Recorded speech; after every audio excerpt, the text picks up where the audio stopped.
합독하도록 하겠습니다. 다 같이 함께 말씀을 읽습니다. 시작. 너희를 박해하는 자를 축복하라.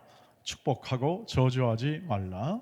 즐거워하는 자들과 함께 즐거워하고 우는 자들과 함께 울라. 서로 마음을 같이하며 높은 데 마음을 두지 말고 도리어 낮은 데 처하며 스스로 지혜 있는 채 하지 말라. 아멘. 석절입니다. 이 본문은 이 끝에 있는 12장 21절까지 이어지는 본문 중인데요. 이렇게 따서 세 절만 해서 먼저 하나님 말씀을 나누고 그 다음에 다음 주에 21절까지 합하여 전체 말씀을 나누겠습니다. 이 세 절을 따로 나눈 이유는 앞에 서두에 14절의 말씀이 다 걸리기 때문에 그렇습니다. 한번 왜 걸리는지에 대해서 한번 같이 읽어보도록 그렇게 하겠습니다. 14절 봅니다. 너희를 박해하는 자를 축복하라. 축복하고 저주하지 말라. 이렇게 얘기를 합니다. 이게 굉장한 도전적인 말로 들릴 수밖에 없습니다. 왜냐하면 이게 우리의 본성과 잘 맞지 않습니다. 우리를 박해하는 자를 축복한다는 게 그게 도무지 상식적이지 않죠. 납득할 수가 없습니다. 그리고 축복하고 저주하지 말라. 오히려 이런 박해하는 자를 우리가 좋게 대한다는 이것은 그것은 성인이나 정말 아주 특별히 도를 튼 사람들, 아주 뛰어난 윤리적 감각이나 그리고 강인한 정신력을 가진 사람들이 행할 수 있는 것으로 우리가 알기 때문에 이런 말씀을 들으면 우리를 고난 속에 밀어넣는 사람들을 대해서 축복하라는 것은 그것은 나를 향한 말씀보다 목사님과 또 저희 장로님들이나 아주 좀 뛰어난 분들을 향한 그러한 말씀으로 이렇게 딱 이렇게 젖혀두고 생각하는 경향이 있을 수 있는 말입니다. 불가능에 가깝겠죠.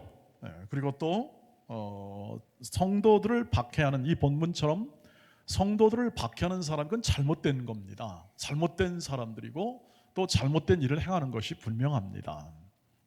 박해하는 것은 자체도 그렇고 남을 어렵게 만드는 것이 좋은 일일 수 없는 것이 사실입니다. 그래서 이것을 세상에서는 어떻게 가르치냐면 좀 이렇게 그냥 평범하게는 너도 맞받아 쳐라. 그 뭐 삶이 별거 있냐? 너도 너 하고 싶은 대로 해라. 맞받아 치면서 살아라. 이렇게 말하는 사람도 있고 또 조금 이제 좀 배우고 또 이렇게 학식 있어 조금 더 이 윤리나 도덕이나 이 법규라 이런 것에 조금 더 감각이 있는 분들은 이렇게 얘기하죠. 용서해라. 그냥 털어버리고 그냥 무시해라. 무시하고 나는 내 할 일을 해라.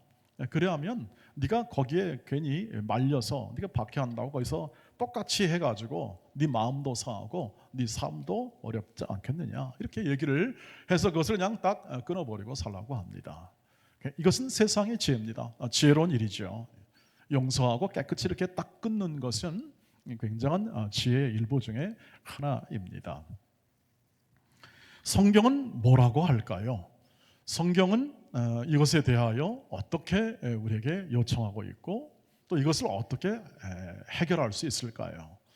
이것은 분명히 어느 특정한 사람에게 주어진 하나님의 말씀이 아니라 모든 성도들을, 다시 말하면 예수를 이제 믿고 뭐 얼마 되지 않든 예수를 믿고 그 다음에 뭐 신앙생활이 오래됐든 분이 됐든 이렇게 누구나 동일하게 들리는 하나님의 말씀이기 때문에 우리 모든 사람에게 한 말씀이 이게 우리가 다 같이 고민을 좀 해보아야 할 부분이죠. 그리고 또 이것을 딱 하나의 규범으로 삼아서 저렇게 이런 수준에 이르지 못하면 그것은 뭐 신앙이 아니다 이렇게 말할 수도 있는 것이 아니죠. 그러면 뭘까요? 오늘 그것을 해답을 마태복음 5장 44절로 45절에서 동일한 이 말씀을 하신 예수의 말씀 속에서 한번 찾아보기로 합니다. 같이 읽어보겠습니다. 시작. 나는 너희에게 이르노니 너희 원수를 사랑하며 너희를 박해하는 자를 위하여 기도하라. 이같이 한즉 하늘에 계신 너희 아버지의 아들이 되리니 이는 하나님이 그 해를 악인과 선인에게 비추시며 비를 의로운 자와 불의한 자에게 내려주심이라. 똑같은 말이 나옵니다. 예수님께서 이렇게 말씀하십니다. 너희 원수를 사랑해라. 축복해라. 너희를 박해하는 자를 위하여 기도해라. 축복을 빌어라. 이렇게 얘기합니다. 이것을 들었을 때 얼마나 엄청났을까요? 도무지 감당이 되지 않는 말씀인데요. 주님께서 이렇게 합니다. 이렇게 하면 하늘 아버지의 아들이 된다. 이렇게 얘기합니다. 이렇게 하면 하늘 아버지, 즉 우리 하나님의 자녀들이 된다 하는 겁니다.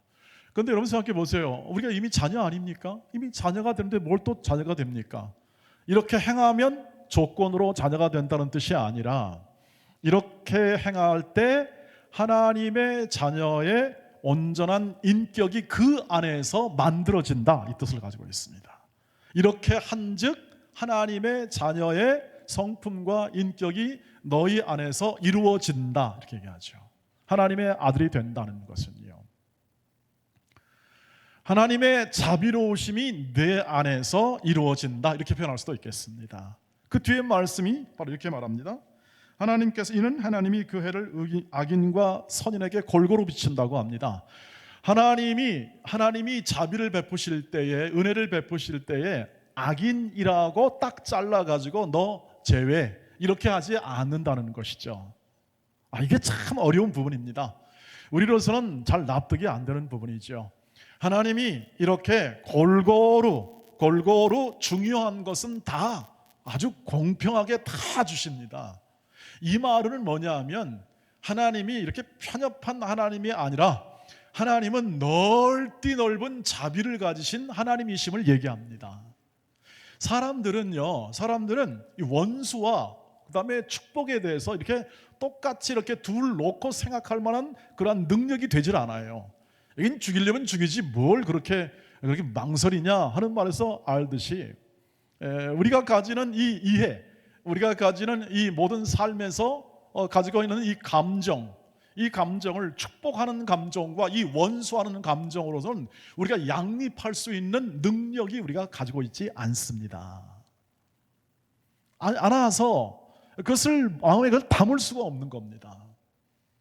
그런데 하나님의 자비는요, 얼마나 크냐면 온 세상을 다 담을 수 있고 품을 수 있을 만큼 크기 때문에 악인에게도 자비를 베풀어 하나님의 뜻을 이루신답니다. 악인에게도 자비를 베풀어 하나님의 뜻을 이루신다는 게 하나님의 지금 말씀의 이야기입니다. 인간으로서는 납득이 안 되지만 하나님으로서는 너무 크니까 한다는 것이죠. 아주 굉장히 뛰어난 윤리와 그리고 정신력과 의지를 가진 사람들은 그런 사람들이 보이지 않습니까? 일부분 남을 위해서 그냥 자기 몸을 한 몸을 버려버리는 그런 사람들이 종종 나타나는 그것이 하나의 아주 부분적인 이 하나님의 그 자비로우심의 그 풍성함을 하나 나타낼 수 있는 사람들이죠. 그러나 대부분의 사람들이 그렇고 거의 모든 사람이 하나님의 기준에 비하면 그런 자비들은 굉장히 작은 것에 불과하다는 것이 로마서 3장 23절에 나와 있는 하나님의 말씀의 판단입니다. 그래서 하나님이 이 자비하심이 워낙 크시니까 악인과 선인과 의인과 악인의 누구에게나 하나님이 자비를 베푸시는데, 네가 하나님의 자녀입니다. 하나님의 자녀로서 하나님의 뜻을 이루어드리고 하나님을 증언하는 사람들로 살아가게 될 때에 이렇게 악인의 역할을 하고 나를 힘들게 하고 고난에 밀어넣는 사람이라도 어떻게 합니까? 하나님의 자비하심으로 대하라, 이 뜻입니다. 자비하심으로. 마태복음 5장 48절이 그것을 증언해주고 있죠. 같이 읽겠습니다. 시작. 그러므로 하늘에 계신 너희 아버지의 온전하심과 같이 너희도 온전하라고 합니다. 이것도 불가능한 얘기죠. 어떻게 하늘 아버지의 온전하심과 같이 내가 온전할 수 있겠냐? 아예 딱 놓아버릴 수밖에 없는 일입니다. 아예 딱 젖혀두는 거죠. 그렇지 않습니다. 이것은 뭐냐면 하나님이 하시는 일이 뭐냐면, 하나님이 우리 안에서 하시는 일이 뭐냐면 예수를 닮게 하는 것이고 우리에게 성령의 충만한 역사를 통하여 우리를 예수의 성품과 인격을 우리 안에서 우리의 일생 동안 다 만들어내십니다. 그게 성령의 열매입니다. 열매. 자라남이 있고 커짐이 있고 열매가 있는 것으로 우리의 구원에 받는 삶을 설명해 주고 있잖아요. 그러니까 딱 한순간에 구원을 받았다, 너는 구원 끝, 이 문제로 다 우리 구원을 이해하는 것이 아니라 구원은 이렇게 자라간답니다. 열매를 맺는답니다. 거룩함에 이르는 열매를 맺는 것이에요. 당연히 열매를 맺기 때문에 시간이 필요합니다.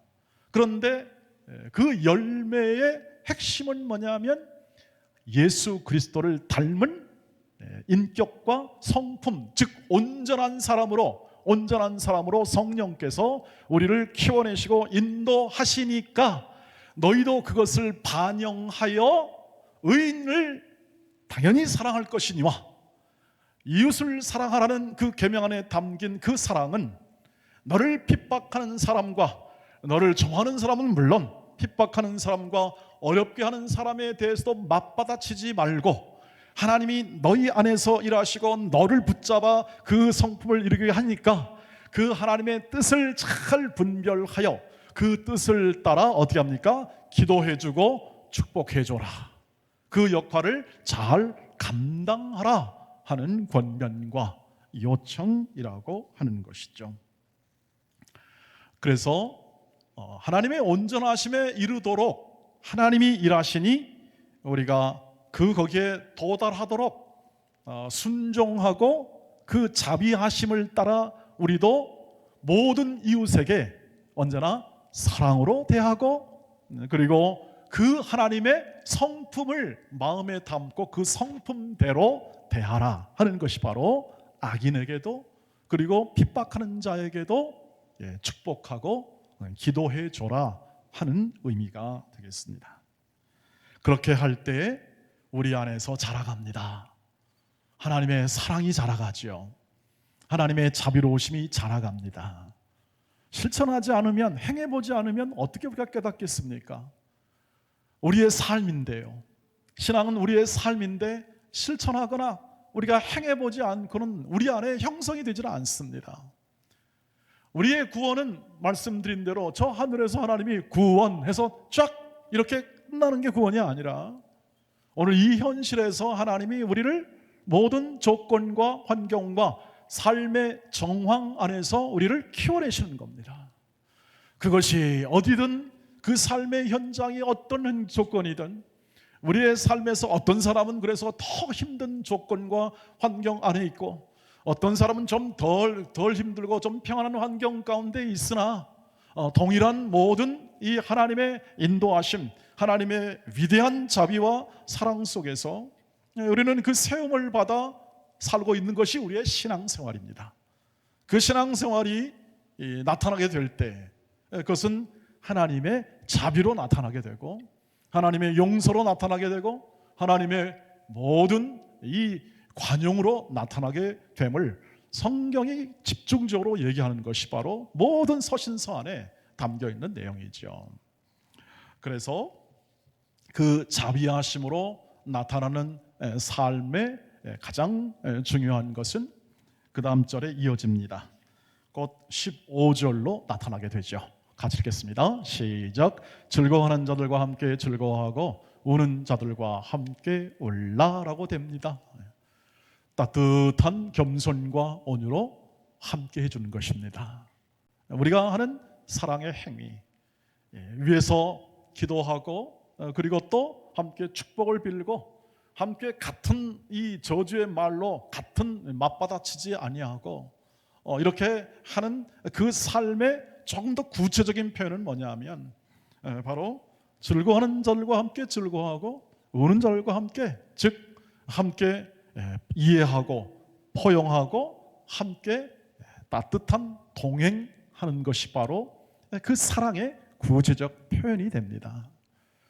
말씀 보신 것처럼 우리가 즐거워하는 자들을 즐거워한다는 것은 함께 공감을 얘기하고 있고 그 다음에 아파하는 자들과 함께 아파하는 건 그 사람에 대한 이해를 먼저 생각을 할 수밖에 없는 내용입니다.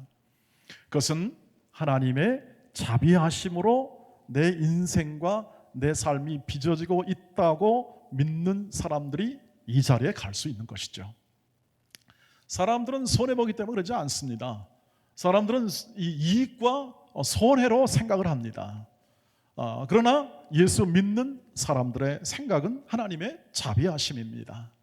하나님의 자비하심이 그 안에 담겨 있어서 손해나 이익을 넘어서는, 윤리와 도덕을 넘어서는, 우리의 모든 삶에서 규칙과 규범을 넘어서는 하나님의 자비하심을 그 마음 가운데 나타낼 수 있는 것이 바로 예수를 믿는 사람이기 때문에 그렇습니다. 그래서 우리가 이렇게 이 표현, 즉 기뻐하는 자들과 함께 기뻐하고 그리고 우는 자들과 함께 울라 하는 것은 이렇게 말할 수 있습니다. 주의 자비로움을 가지고 따뜻한 동행을 하는 것이죠. 곁에 함께 있어주는 것입니다. 뭘 하는 것보다 더 중요한 건 함께 존재해 주는 겁니다. 같이 있어 주는 겁니다. 그래서 예수께서 우리에게 임마누엘이라고 하지 않습니까? 임마누엘. 그 이름이 임마누엘이에요. 하나님이 우리와 함께 해주시겠다는 겁니다. 그리고 또 예수님께서 마지막 말씀 가운데 말씀했어요. 내가 세상 끝날까지 너희와 항상 어떻게 한다? 함께 있겠다 했어요. 네. 이것을 분명하게 이해하셔야 합니다. 이것을 아주 명료하게 이해하셔야 그 다음에 우리 안에 걱정과 근심이 좀 작아질 수 있습니다. 꼭 우리의 인생이 말이죠. 지금 뭐 황량하잖아요. 지금 국제 정세나 혹은 또는 뭐 고물가, 난방 이거 뭐 하나 이렇게 제대로 좀 평온하게 일이 진행되는 것이 별로 없는 것이 우리의 삶의 현실 속에서 우리가 우리 힘으로 이 모든 세상을 다 헤쳐 나가야 한다는 것은 이것은 대단한 힘과 노력이 요구된 뿐만 아니라 그만한 자원과 에너지가 우리에게 남아있지를 않습니다. 그것이 현실이죠. 그런데 함께 계십니다. 함께 있어서 함께 우리와 그 자비로움이라는 건 함께 우리와 울고 웃고 우리와 동행하고 계시는 예수님을 말씀해 주고 있습니다. 거기에 따라 예수 그리스도가 너희를 자비로 구원하셨다 이 뜻은, 은혜로 구했다는 이 뜻은 예수 그리스도께서 우리를 이 세상의 방법으로 살아가는 것이 아니라 하나님의 말씀과 그 하나님의 말씀에 순종하여 살아가는 인생으로 부르셨고 그 인생을 빚으시고 그 인생을 살게 하신다는 그러한 인식과 이해 아래에서 우리가 서로에 대한 그 자비, 즉 함께 따뜻한 마음으로 있어주는 그 삶을 살 수 있기 때문에 이러한 요청을 해주고 있는 것이죠. 여러분 그렇지 않겠습니까? 교회가 그래서 따뜻한 곳이죠. 교회는 그래서 세상에서 제일 안전한 곳입니다. 좀 실수하고 어려워도 힘드는 사람이 있어도 그것을 다 함께 동행하는 겁니다. 뭘로요? 겸손과 온유로. 겸손과 온유에서 따뜻한 마음이 나옵니다. 온유함, 따뜻한 것을 표현한다는 것은 결국 온유함의 표현이기도 합니다. 예수가 가지신 겸손과 온유, 마태복음 11장에서 나오는 예수의 스스로 내게 오라, 나는 겸손하고 온유하다는, 예수님이 자신을 과시하는 게 아니라 예수 앞에 있는 진정한 이 보물과 그리고 또 진정한 평화와 그것을 와서 배우고 마음에 담고 그 삶을 살아가는 것이 마땅한 하나님의 자녀의 삶이기 때문에 그런 초청을 하시죠. 그래서 그 따뜻한 동행을 통해서 예수의 사랑, 예수의 자비를 우리와 우리의 삶 가운데 함께 나타내는 것, 그것이 이웃 사랑이죠. 이웃 사랑하는 것은 그래서 우리가 말로만 혹은 또는 어떤 추상적인 개념만이 아니라 가장 중요한 사랑의 표현, 즉 자비의 표현은 바로 공감과 따뜻한 마음으로 함께 동행하는 것임을 우리가 마음에 새긴다면 교회에 오는 기쁨을 마음껏 누릴 수 있을 거라고 확신합니다. 교회가 그런 곳이라고 말씀을 드렸고, 교회는 어떤 일과 어떤 프로젝트로 인하여 우리의 교제를 촉진하는 것은 굉장히 자그마한 부분이고, 중요한 것은 바로 내 안에 담긴 하나님의 자비하심을 따라 너희도 자비하라는, 그래서 온전해지라는 말씀, 그 말씀을 이루는 것이죠. 실제로 그렇습니다. 온전함은 자비하심으로 번역이 됩니다. 그리고 그렇게 해석이 되어 우리에게 다가오고 있는 것이죠. 그래서 우리의 삶 가운데 꼭 기억할 것은 우리가 가장 베풀 수 있는, 가장 함께 나눌 수 있는 가장 큰 하나님의 은혜와 자비의 나눔은 따뜻하게 품어주시고 그리고 위로해 주시고 옆에서 곁에 있어 동행하는 삶을 사는 것임을 우리 모두가 확신하고 매 주일마다 함께 와셔서 그 자리에 앉으십시오. 그 자리에서 곁에 있으십시오. 여러분의 모든 사람과 함께 곁에서 하나님을 찬양하고 하나님의 자비하심을 드러내십시오. 하나님의 여러분을 웃는 낯으로 함께 기뻐하며 감사하며 또 고통은 또 고통하는 자들과 함께 있어 그 고통을 함께 나누고 기도하면서 하나님이 자비하심과 그 인자하심의 그 크신 은혜가 흘러가는 통로가 되시기를 주의 이름으로 축복합니다. 하나님의 큰 사랑이 날마다 교회를 통해서 공중 모든 권세 자들에게 교회를 통하여 이루어내시고 있는 것은 바로 여러분 각자를 통하여 하나님이 하나님의 자비하심을 나타내기를 원하시는 것을 여러분이 믿으시길 주의 이름으로 축복합니다. 나와 같은 존재라고요? 예, 맞습니다. 우리와 같은 연약한 존재입니다. 그런데 하나님이 계시면 연약하지가 않습니다. 우리는 예수 그리스도를 품에 안았다, 모셔드렸다, 영접했다는 사람 아니겠습니까? 그 말을 뭐냐 하면 담았다는 이야기죠. 담았으니 어떻게 합니까? 보석상자입니다. 보석상자예요. 보배로운 이 담은 그릇입니다. 존재입니다. 그래서 빛이요 소금이라는 것은 예수를 담았기 때문에 그렇습니다. 담은 자로서 살기 때문에 그렇습니다. 약한 육신 안에 담긴 권능과 능력과 그 위대함과 그 사랑이 풍성하신 주님을 담은 사람으로서, 담는 사람으로서 살아가시기를 주의 이름으로 축복합니다. 그래서 함께 있는 것입니다. 예, 전도에도 마찬가지입니다. 전도에도 그렇습니다. 함께 있는 것이죠. 이럴 수 있습니다. 전도에 참여하십시오. 그러니까 전도에 좀 더 똑바로 하면 내가 참여하겠습니다. 좀 더 우리에게 유익이 되면 참여하겠습니다. 이것보다 더 중요한 건 뭡니까? 예, 나가서 똑바로 하겠습니다. 이것이 자비로움이죠. 예. 똑바로에 나가겠습니다. 이것보다 더 자비로운 것은 나가서 똑바로 하는 것이 더 자비로운 것입니다. 하나님의 은혜는 그렇게 흘러갑니다. 하나님의 자비로우심은 나를 통해 흘러가되 내 약함을 통해서 흘러갑니다. 여러분, 세상도 그렇고 말할 것도 없습니다. 그리고 우리 함께 모여있는 모든 사람도 각각 다 약점과 부족한 부분을 다 안고 있어서 그것 때문에 교회에 오기도 합니다. 하나님 도와주십시오. 하나님 저는 좀 더 잘하고 싶습니다 하는 것 때문에 교회 오지 않겠습니까?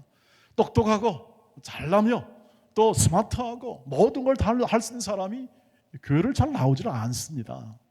왜 그러냐면 다 할 수 있는데요, 내 마음을 다 만족시킬 수 있는데요. 하나님이 왜 우리에게 어려움도 주시고 때로는 박해도 주시고 때로는 곤고함도 주시냐면 고린도후서 1장 8절 9절 말씀처럼 하나님만 의지하도록 하기 위해서입니다. 하나님의 자비하심 안에서 끊을 자가 없기 때문에 우리의 인생과 우리의 삶이 절대 무너지지 않을 것입니다.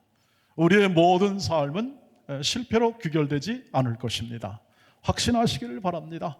하나님의 손길과 하나님의 그 능력이 반전시키시고 선하게 만드시고 그것을 온전하게 만드시기 때문에 우리 힘과 우리의 연약함으로 인하여 우리 인생을 지배받는 것이 아니라는 것이 우리의 믿음입니다. 우리의 걸어가는 길 속에서 이러한 은혜를 알고 사랑하고 난다면 이제부터는 우리의 모든 옆에서, 각자 옆에서, 우리의 모든 우리 가족 옆에서, 우리의 친구들 옆에서, 그리고 우리의 모든 이웃들 옆에서 따뜻한 마음으로 친구가 되어주시기를 바랍니다. 바로 그 말씀 뒤에 나오는 것이 그 부분입니다. 16절 읽겠습니다. 시작. 서로 마음을 같이하며 높은 데 마음을 두지 말고 도리어 낮은 데 처하며 스스로 지혜 있는 채 하지 말라. 하나님의 자비하심을 드러내는 인생을 사는 사람은 이 마음을 갖지 않는다는 뜻입니다. 이게 뭘까요? 나는 너보다 낫다 이 뜻입니다. 체한다 있잖아요. 체한다. 뭐 있는 체한다 없는 체한다. 그것을 얘기합니다. 나는 좀 더 낫다. 너 뭐하니? 야, 좀 더 열심히 해라. 그렇게 살아서 되겠냐? 이런 생각으로 서로를 대하지 말라는 것입니다. 이것은 뭐 어떤 이런 세상은 이렇게 하죠. 세상 사람들은 이 하나님의 말씀이 없으니 이렇게 합니다. 진리가 없으니까 이렇게 할 수밖에 없습니다. 경쟁해야 할 수밖에 없고 눌러야 될 수밖에 없는 현실 속에 살아갑니다. 우리도 그렇게 살지 않습니까? 여러분, 그것을 비난하지 않습니다.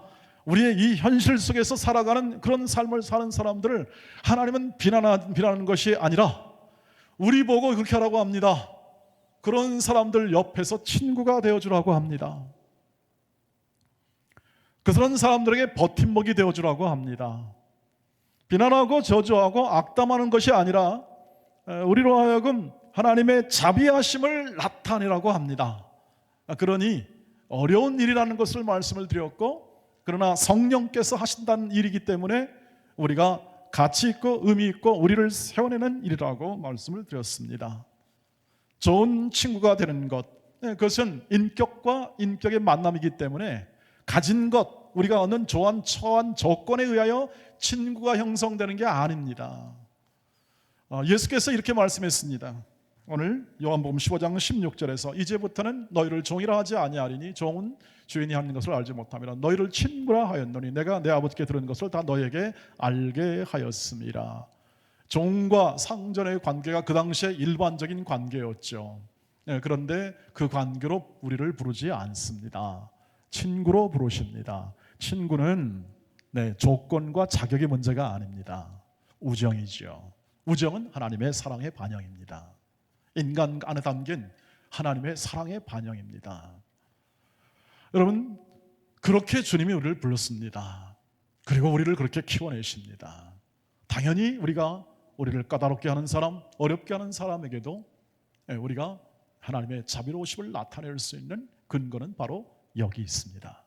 주님이 우리와 항상 함께 계시고 우리를 세워내시며 실패함 없이 그 영광의 자녀의 모습으로 세워내시기 때문에 우리가 하여금 어떻게 합니까? 그 하나님의 은혜의 인도와 말씀을 따라 어떻게 합니까? 이 말씀대로, 즉 이 말씀에 있는 대로 그 삶을 사는 것이죠. 높은 데 마음을 두지 아니하고 자신의 역할에 충실하는 겁니다. 자신이 자비를 행하는 자, 관용하는 자, 용서하는 자, 이것을 합쳐 우리는 사랑하는 자라고 그랬습니다. 우리는 사랑하는 자로 이 땅을 살고 있고 그 사랑을 통해서 우리를 완성시켜내고 계십니다. 그 일로 부르심을 받고 우리는 인생을 살고 있죠. 그 모든 조건과 정황이 다르지만 그 삶에서 우리를 하나님의 자녀 닮은 그런 고급한 윤리와 그리고 또 이 땅에서 볼 수 없는 이 위대한 하나님의 사랑에 이끌려 사는 그런 완전한 신과 같은 존재가 아니라 그 삶에 이끌려 그 삶을 살아가야 될 때 그때 예수가 증언이 됩니다. 우리도 어려울 수 있습니다. 세상보다 더 돈을 많이 못 벌고 그리고 더 높은 지위에 올라가지 못할 가능성도 더 많습니다. 왜냐하면 세상의 가치로 우리를 부르신 것이 아니라 은혜와 자비와 용서로 불러 인격과 성품을 만들어내시기 때문에 그렇습니다. 그러나 그 모든 조건 아래에서도 넉넉하게 로마서 8장 37절 말씀처럼 우리를 승리하게 만드실 줄 믿습니다. 그리고 그것이 우리의 힘입니다. 날마다 함께 우리에게 온유와 겸손으로 자비로움, 즉 자비로움으로 늘 대하시고 그 자비로움을 키워내시고 사랑을 키워내시고 우리로 하여금 용서를 키워내 정말 여기에 내 자녀가 있다라고 이렇게 증언시킬 하나님의 역사가 지금도 계속되고 있고 앞으로도 계속될 줄 믿습니다. 우리 함께 더불어서 이 공동체 안에서 그 자비로움과 그 은혜가 충만히 흐르도록 각각 모든 역할과 직분과 그리고 삶의 모든 하나님이 주신 은사를 통하여 서로 깊이 좋은 친구가 되어주시기를 주의 이름으로 축복합니다. 함께 따뜻한 마음으로 동행하는 친구이지요. 사회도 그런 사람을 요청하고 있고, 그리고 우리 교회도 그런 사람을 우리가 함께 성령께서 키워내시는 서로 사랑하는 공동체로 세워져 가고 있습니다. 기도하겠습니다.